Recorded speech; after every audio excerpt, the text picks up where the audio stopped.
What is up, everybody? Hope you're having a great day. So, hey, welcome to Getting Past the Gatekeepers podcast with your host, yours truly, Tim Madden, and Kara Dennison, where each week, right, we share tactics and strategies live every Thursday at 3 Eastern. Maybe you're on YouTube, maybe you're inside the Facebook group to help you navigate this current job market to land your dream job. And if you don't know me, this is only episode 2. My name's Tim Madden, and I have been a seasoned headhunter for about a decade. I've placed or led a team that's placed thousands of people, and I've seen every single way that this whole freaking crazy job process could go wrong. Kara, introduce yourself. Hi, I am Kara Dennison. I spent my career as a corporate recruiting leader. I'm SPHR certified, and I've reviewed 150,000 resumes in my career. Tim and I, we are the coaches at Executive Career Upgrades, and we've been responsible for $7 million in salary increases last year alone. So we want to start out this podcast answering some questions that we got in our group. So Sean, just this week, he said that he's found it very difficult trying to come back from a career break, and it's a difficult road to travel, which I totally understand. I'm sure a lot of people are kind of facing that right now, right?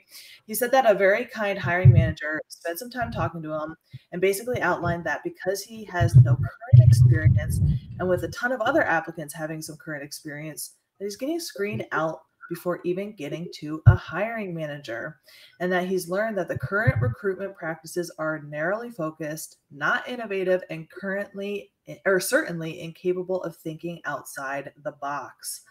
That's for sure. We know that the job process is definitely broken, right, Tim? Just before we get into the topic today, which, by the way, we're actually talking about career pivots, right? Like how to do that. And we'll talk about what that is if you don't know that. But before Kara gets into this question, I was reading LinkedIn yesterday, and this CEO said, I want to hire all these people, but I don't want to rush anything. We're going to be highly take our time and all this. Guys, if you don't go big and you don't go fast, you lose.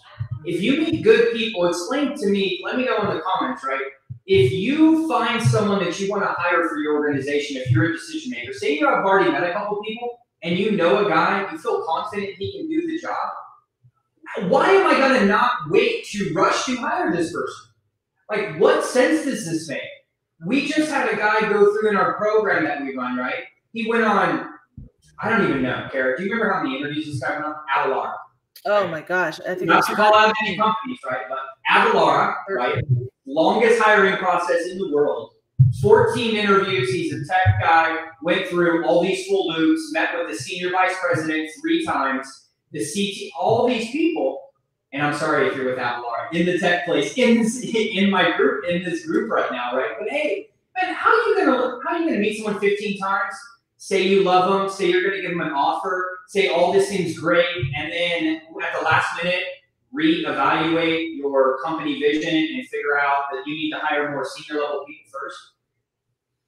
Crazy. You just wasted, okay, let's talk about, and we won't go too much off topic, but number one, he met with the whole team, each person individually for an hour. He met with the SVP 3 different times for an hour. He met with the CTO 1 time for an hour. He met with the senior managers or something like that for 2 hours.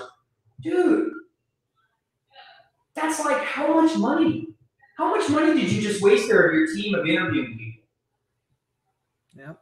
It's freaking bizarre. But back to the question, Kara. Yeah. So, career breaks, it's tough, right?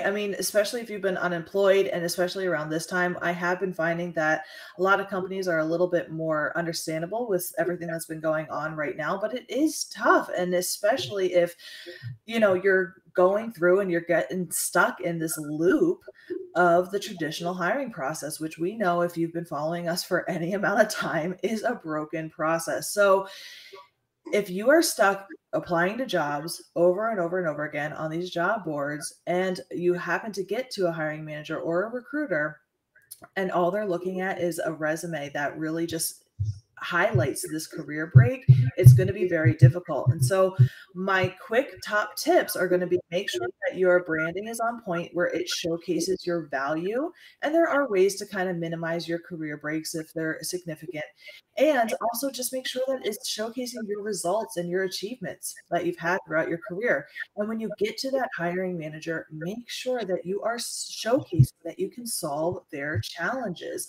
So I want to make sure that you're asking in that interview, what are their current challenges that they're facing? And be specific. Ask those follow-up questions.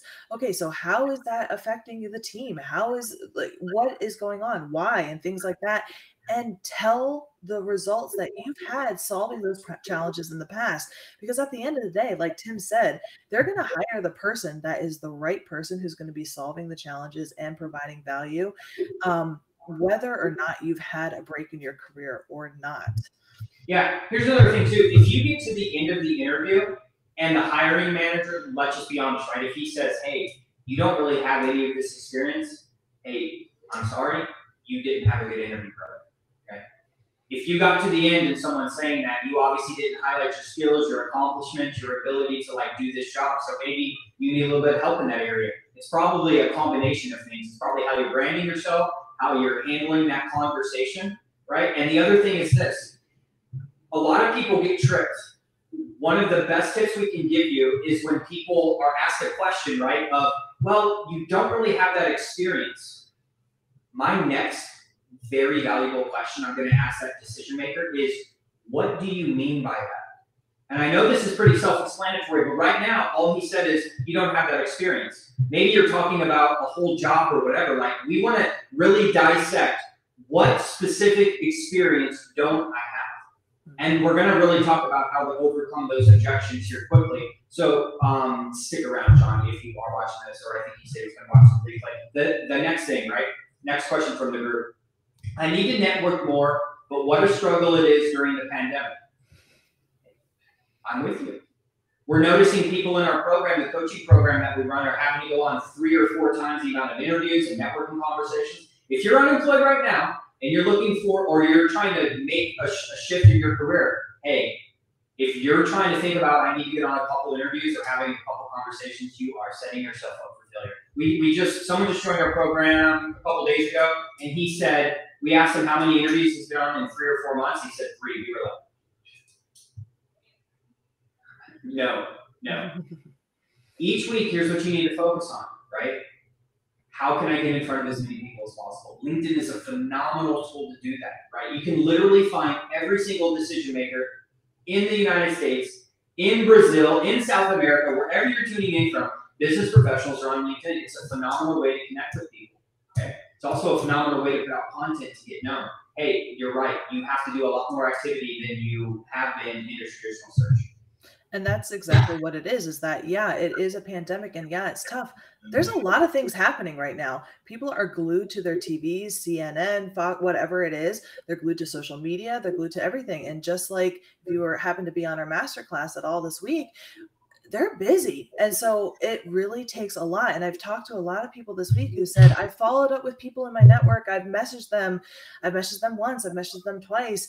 And then I realized, okay, I bothered them enough. I'm going to step back. The problem is that they're busy. And so when it comes to networking, you got to be, we like to use this term all the time, you got to be professionally persistent, because they're probably getting your message, seeing it. And if it's a great message and it shows your value and your impact, they might want to talk to you, but something happens. Their team needs them, their boss needs them, their family needs them, or they get distracted by something. And so if you're not following up with them, it's very easy to be forgotten, or they don't get reminded to follow back up with you. So be persistent, make sure that you are following back up with them on a regular and consistent basis. And that doesn't necessarily have to be sending the same message over and over again. Comment on their content on LinkedIn, send them an email, send them a LinkedIn message. If you got their phone number, give them a call. So it feels uncomfortable because networking back in the day used to be, don't bother people, all this other stuff, but it does need to be at that higher level and more consistent than what you're used to, especially nowadays. Go to the next question, Kara, before we get started. So Jeff mentioned he has two kind of questions, and this came up a couple of times actually this week in my DMs as well. Is it appropriate to share with a prospective employer the other opportunities you have, especially at a high level, should they ask? No company's names, of course. And to follow up, is there an artful way to communicate to a prospective employer that one of their primary competitors is interested in you as well? So basically, if you are interviewing at a couple companies, do you let them know that you have a couple different opportunities in the works? So, Tim, how would you answer this? What do you think? Yeah, so number one, I'm going to say this, if anyone asks this question, whether I'm unemployed, employed, or whatever, hey, this current search I'm in is a huge priority for me. I'm going to let them know that. This is a huge priority. I'm taking it very seriously. Right? And I am actively interviewing with other companies who, again, do what you do. Now, you can let them know that, but then you also let them know, but I'm really excited to talk to you, and you guys are my number one pick because of whatever, right? You have to insert something here, right? Your culture, your ability. I know John who works here, I networked with him or whatever. So it's okay to tell them that because you're basically saying, my career is a priority. Right? It's a priority in my life. This next move for me, I want to make sure it's right. I've done a lot of research on your company, right? That's why I'm excited to talk to you guys. You guys are my number one choice. But obviously, I'm going actively on other interviews as well. There's nothing wrong with that. The part two of the question, Kara, is there an artful way to communicate that one of the primary competitors is interested in you as well? That's pretty much kind of the same thing we kind of answered. I wouldn't necessarily say particular competitors. That's just me. But you can word it as I'm, going on other interviews with, inside this industry with other, organizations, but I'm really glad to talk to you because of whatever that reason is, right? So there's a question that I got in my DMs that's very similar to this is, when do you tell a prospective employer, right, that's saying that you're going to be getting a verbal offer, that you might be getting other offers, right? So this is a very tricky situation, and Tim and I like to say that you can really only pull this card once. And the other reason is that it could potentially backfire. So here's kind of how you play that card is you really only want to use it, like I said, once, and you want to make sure that you get that verbal offer, or you make sure that it's coming, because like we say all the time, if Tim and I had $1 for as many times a verbal offer has actually turned into a written offer by the time it's promised, we'd probably have enough to, buy one Happy Meal at McDonald's or something, because it just never really happens on time. So this actually happened with someone I was talking to, and then that first verbal offer didn't pan out. So make sure that when you do that, it's absolutely something that can be done to propel that first or second company to bring you a written offer a little bit quicker. However, again, be cautious when doing this. It can be a very useful tool, but be a little cautious when doing that. You have to know that those other companies want you. Mm-hmm. Absolutely. It can't just be I'm in the final rounds or whatever, right? All right, let's go ahead and get to the topic of today, which are career pivots. What is a career pivot? Hey, I used to be in retail, but I have a finance background. I want to get back to finance. I've been in sales my whole career, but now I want to be in operations. I've done sales inside tech, but now I really want to do, sales in oil and gas or something like that. Here's the best advice I have for you, okay? I know that this is, going to be pretty broad, but if you're trying to make a career pivot, right, do what you love and do what you're best at. If you're making a career pivot and you love doing that, and you know you can be successful, the first step is to believe that you can do it. If you don't believe it, no matter how good your resume looks, even if you get on 100 interviews, if you don't believe it with confidence and conviction, it is absolutely never going to happen, because this is one of the hardest things you can do in your career. I've been doing this. I've been a director of accounting, finance, blah, blah, blah, blah, blah. Now I want to move into a COO role. How do I do that? So one thing I want to talk about career pivots real quick before we dive really into how to do that is take a quick stock at why you want to do the career pivot, right? So what I mean by that is sometimes you're just might be disgruntled or unfulfilled at your current job, but you're really great at it. And we always, like Tim said, do what you love to do and what you're great at. And sometimes people are just really fed up at their current situation and they're like, I can't do this anymore. I got to get out. And so then they need to make a career pivot. I want you to first, before making a huge career pivot, which sometimes aren't really that huge, which we'll talk about in a second, but just take stock of your current situation and ask yourself, if I were doing exactly what I'm doing now, but at a company who valued me, with a boss that appreciates me, etc., would I be great at what I'm doing? Would I be fulfilled in my marriage, my home life, my whatever?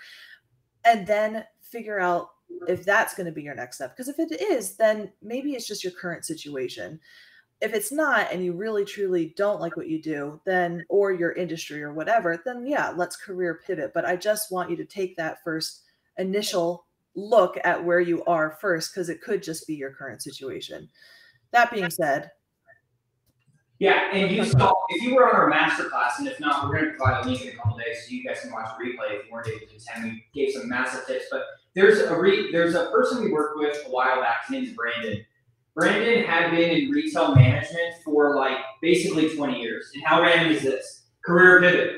Hey, I really want to be in finance now. And let me be the first to tell you, just like I said on the masterclass, if you're making a huge career pivot, no matter if the people out there that charge $3,000 for resumes, they are not going to be able to help you. I don't care how transferable your skills are, if you've seen all the, you obviously, with your messaging, do you want to translate transferable skills to, yes, I was a retail store manager, but I managed all the P&Ls, and here's what I did, and I analyzed, and I tracked, and all that, I got it. A recruiter is never going to touch it. Neither is HR. Period. End of story. So what do, right? What Brandon did was, you have to network with people that can hire you. Period. End of story. You have to build a relationship with them, sometimes from scratch, because many of you might not be able to leverage your network. We built, and this is just for the people in this group, this was Hard Rock Casino, someone with 20 years of experience in retail.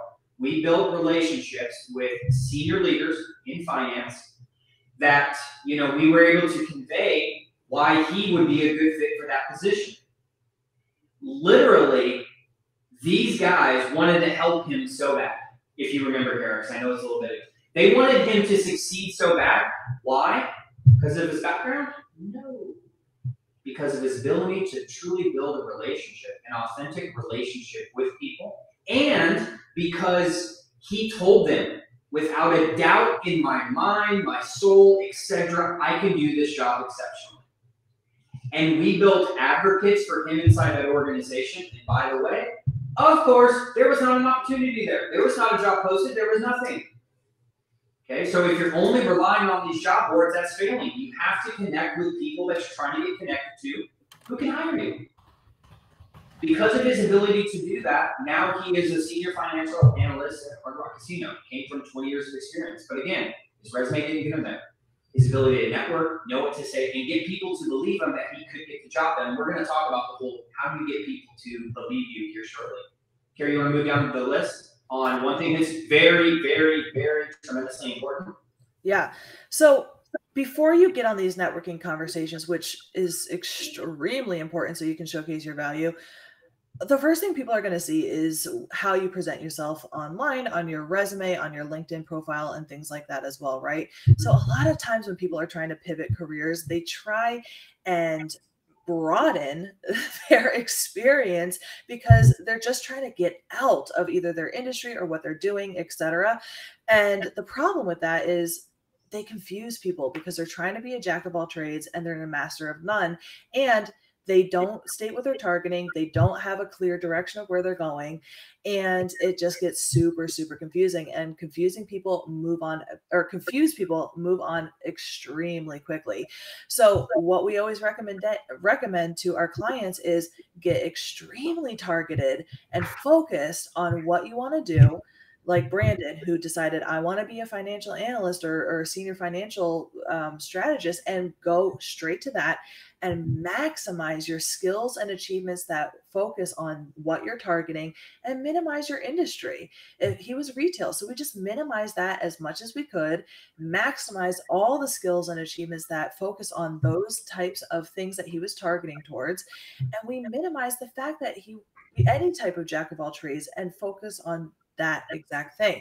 So if that's what you're trying to do, don't try and broaden, don't be a jack of all trades, maximize your skills that are transferable to that industry, and try and minimize your industry if you're making a huge industry pivot.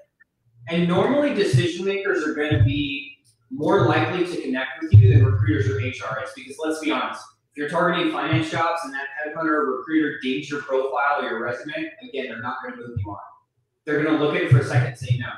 But say, for instance, you do come from a retail background, but what did we do on his profile? We highlighted all of the financial aspects.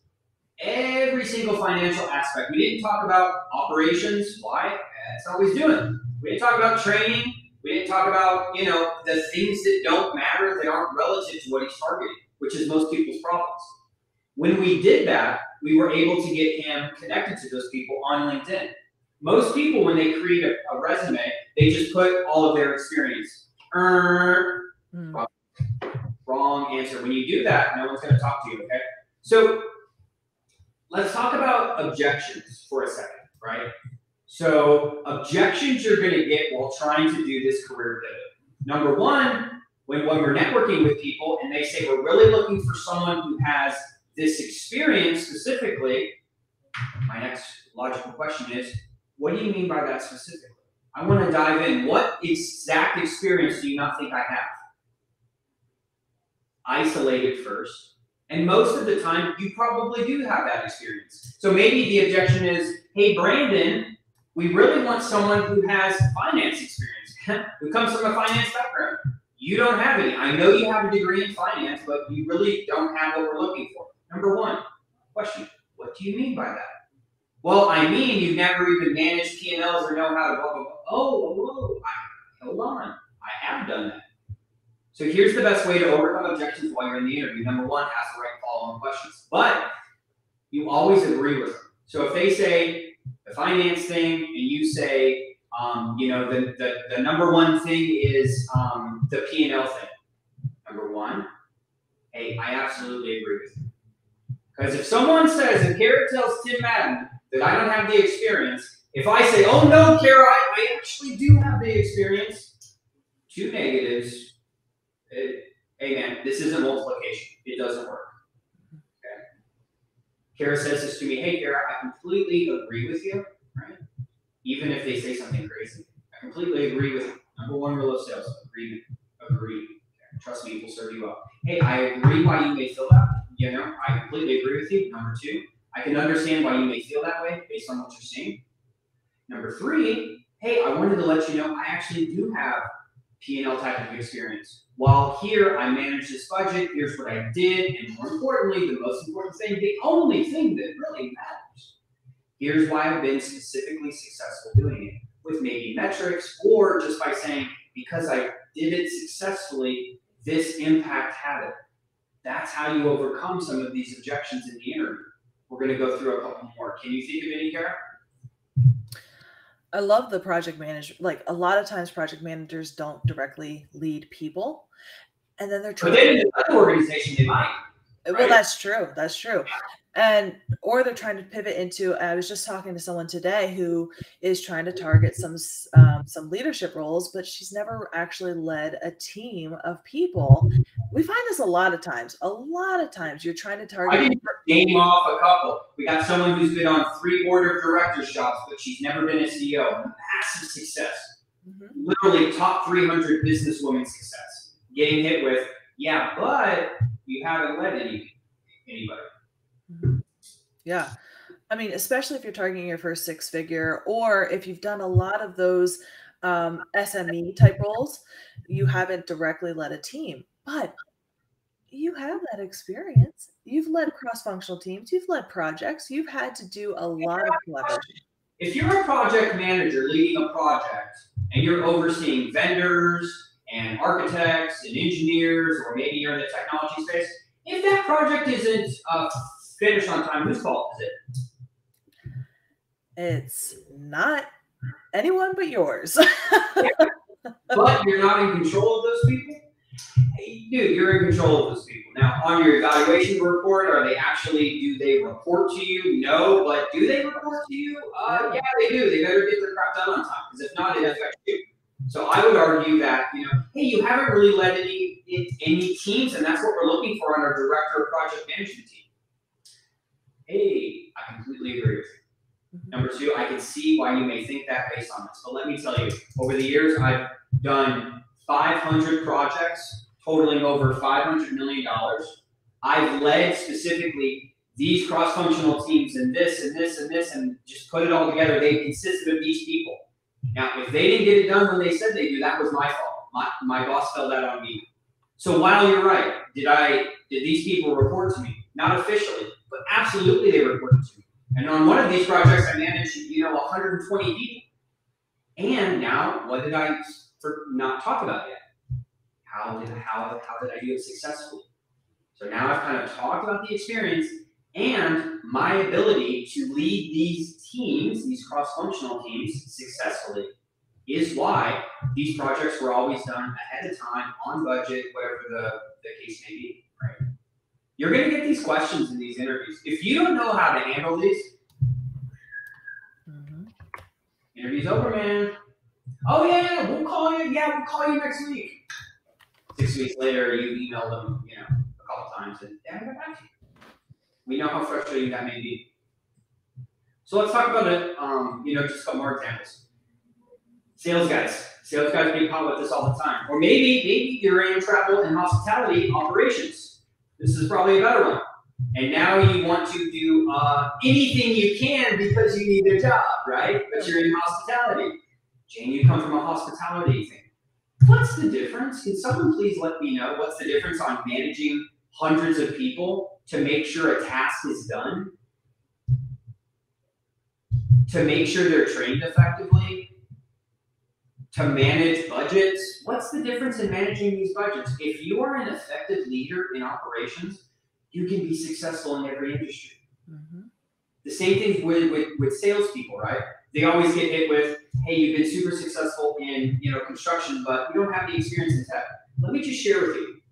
These guys who are hit with industry knowledge, out of 100% of salespeople, when you ask them, even sales leaders, what is their, where is their biggest struggle? It's typically closing strategies, follow-up, all of these things. You know how many people said product or industry? 6%. Would you guys agree with me that product or industry does not really have any impact on a sales professional? Man, I could learn, if I went to a company right now and they told me about their product, I'm going to learn their product. How long is that going to take me? A day or two or three. And most of the time they're going to send me on, interviews with other engineers who know the ins and outs of it. What is my job? My job is to close the client. My job is to, so let's role play a sales team. Hey, we love you. You've been super successful in construction. Wow, amazing career, training and leading sales teams. You don't know anything about tech. Completely agree with you. Understand why you may see that. Because there's no tech on my resume. Let me ask you a question. Are you looking for someone who knows technology products, or are you looking for someone who can teach people how to prospect for customers, get them on the phone, or a SlideShare demo or Zoom or whatever, present a product, pitch it right, close them, service them, get them to pay the invoice, take care of them, get more customers, right? And ask for referrals. Because if that's what you're looking for, and if you're looking to grow the California market, USA, whatever, successfully, that's what I've specialized in doing for 20 years. If you're looking for someone who just knows this widget in tech, that's not me. But are you looking for that? Or are you looking for someone to come in and increase revenue 20% year over year like I've done for the past 20 years? These things are going to say when you do that. But remember, it's not just what you say, because words are only 7% of communication, right? It's, do you believe it? Are you saying it confidently and with conviction, right? Because we get the degree one all the time too, Kara, right? People terrified about this. Super successful, all these awards. Don't have a bachelor's degree, don't have a master's. How would you handle that, Kara? Hey, we really love your experience, but you don't have your MBA, and we're really looking for someone with their MBA. Hey, I completely agree. I understand why you might want someone with an MBA. However, in my 20 plus years of experience in leading teams, driving sales, whatever, I found that when I went to go get my MBA, I already learned everything that I would need to know from getting it in a classroom on the job. And I've been super successful driving, revenue over and over again. And so I found that I'm more successful by driving your goals forward. And I want to be able to bring that to your team. So are you looking for someone who has an MBA, or are you looking for someone who can hit the ground running and bring XYZ results immediately? Yeah. The other thing too is we've seen people, I've met people 50 times more successful than me. I have my MBA, by the way. Yeah. Even though I was running a business, it was just a goal of mine always to get it. But I've met people 50 times more successful than me that I've actually coached, who have came to me like paralyzed because they've led 5,000 people, $3 billion budget, and they're like, I don't have my MBA. I'm like, dude, you've been in charge of 5,000 people in a $3 billion budget. No one cares about your MBA. But these are very real fears for people. So if you don't have your degree, your PMPs, or any of this stuff, and you're worried about that, you gotta get past it, man. Believe. Step one, believe, right? Can you do this job effectively? Because I'll be honest with you, I've had an MBA. Do you know what I learned?